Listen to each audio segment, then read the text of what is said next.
नमस्कार श्रोतागण, हम छी सिंगर रतीश राजा और नव नव गीत संगीत सुनवाक ले हमारे चैनल के जरूर सब्सक्राइब करी और लाइक कमेंट शेयर करना बिल्कुल नहीं भूली। डीजे डीजे डीजे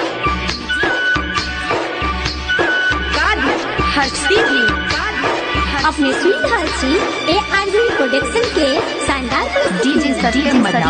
ससुरा में बिना साजन के सब सिंगार बेकार छ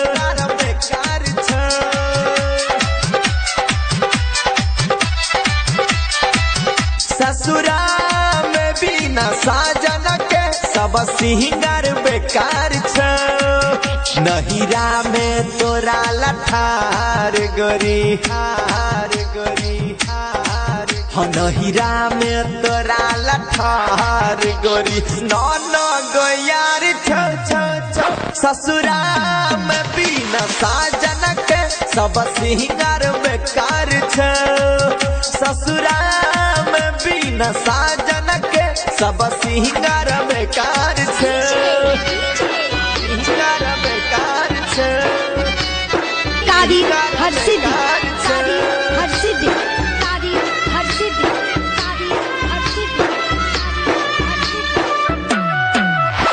डीजे सत्यम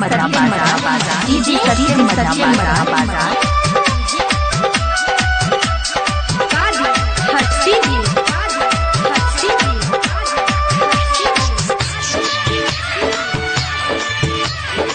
सबके तू छोड़ गेले सब हक दिल तोड़ गेले प्रेमक बगिया खिला को फूल तू लोड़ गेले सबके तू छोड़ गेले सब हक दिल तोड़ गेले प्रेमक बगिया खिला को फूल तू लोड़ गेले तोरा प्यार में भाग पागल गोरी तोरा प्यार में भौक पागल गोरी सब पियत शराब छो छो छो ससुरा में बिना साजन के सब सिंगार बेकार छो ससुरा में बिना साजन के सब सिंगार बेकार छो सिंगार बेकार छो सिंगार बेकार छो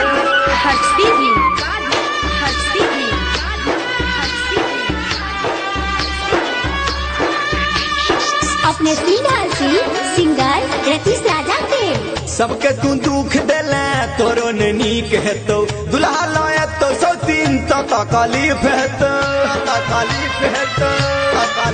हाँ सबके तू दुख देले तोरो ने नीक हेतो दुल्हा लाए तो सौ तीन तो तकलीफ हेतो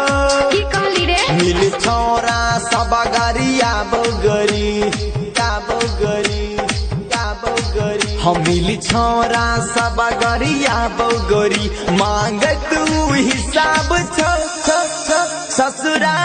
में बिना साजन के सब सिंगार बेकार छो ससुरा में बिना साजन के सब सिंगार बेकार छो सिंगार बेकार छो ससुरा में बिना साजन के सब सिंगार बेकार छो